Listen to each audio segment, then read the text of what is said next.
Alexander the Great had conquered half the known world by the time he was 25. He didn't do it from a chair. He did it bleeding, freezing, starving at the front of his own army. Napoleon Bonaparte rose from nothing, a nobody from a small island, to command the most powerful military force Europe had ever seen. He slept 4 hours a night and considered rest a weakness. Marcus Aurelius ruled the greatest empire in human history and spent his mornings writing philosophy and his afternoons at war. These men didn't just achieve things, they were built differently. And the question nobody wants to ask is, what exactly were they built out of? Because here's the uncomfortable answer. It wasn't talent, it wasn't luck, it wasn't bloodline, it was friction. Constant, unavoidable, unoutsourceable friction. And you? You ordered breakfast from your phone this morning. You sat in a climate-controlled room. You scrolled for 20 minutes before you did anything that mattered. That's not an insult. That's just the world we live in. But something is being lost inside that world. Quietly. Systematically. And if you don't understand how, you can't stop it. So let's talk about what's actually happening to you. Your brain runs on dopamine. And dopamine, most people have this wrong, is not the pleasure chemical. It's the pursuit chemical. It spikes when you're chasing something, when the outcome is uncertain, when effort is required and the reward isn't guaranteed. That's the system that kept Alexander's army marching for 8 years across 3 continents.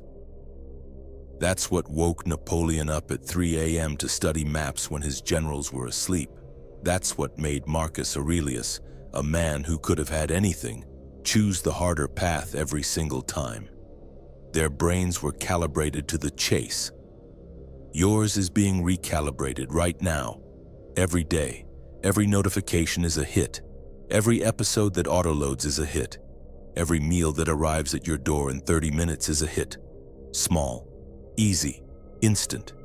And your brain, ancient, adaptive, not designed for any of this, starts to expect that ratio, low effort, immediate reward. And slowly, without a single dramatic moment, the threshold shifts. Things that used to feel worth doing start to feel like too much. The project, the training, the hard conversation, the thing that actually matters.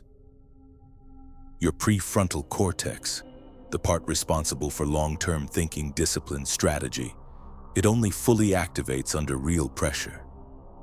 Napoleon knew this intuitively. He kept himself and everyone around him under constant pressure, on purpose. He said an army that is too comfortable is an army that is already lost. He was right, and he was talking about you. Because here's what comfort does at the biological level, and this part most people never hear. Testosterone, the hormone most directly tied to drive, ambition, competitiveness, is produced in response to physical stress, exertion, and competition. Not comfort, stress. When you remove those inputs consistently, when the body never has to fight, never has to push, never has to recover from anything real, the output drops. Your body reads ease as a signal. The signal is we are safe, we are stable. We do not need to be operating at full capacity, and so it doesn't. Alexander the Great at 22 looked at the Persian Empire, the largest military force on earth, and chose to attack it. Not because he had nothing to lose, because he had trained himself to be the kind of man for whom difficulty was normal. His body and mind had never been told that hard things were optional. So they weren't. That's the gap. Not intelligence, not opportunity, not some mystical greatness reserved for a few. Just a nervous system that had never been sedated. So what actually fixes this? Not an app. Not a morning routine you saw on YouTube. Not a cold shower taken once and forgotten. The fix is simpler and harder than any of that. Stop outsourcing the discomfort. Let the hard thing be hard. Put your body under real stress regularly. Sit with the uncertain outcome instead of reaching for the phone the second it feels uncomfortable. Give your brain back the one input it was designed to run on. The chase. Marcus Aurelius had everything. Power, wealth, comfort beyond anything you or I will ever know. And every single morning he chose discipline over ease. Not because he had to. Because he understood something most modern men have completely forgotten. The man who needs conditions to be right before he can perform is not in control. He's dependent. And dependent men don't build empires. They watch other people build them. The question is which one you're going to be.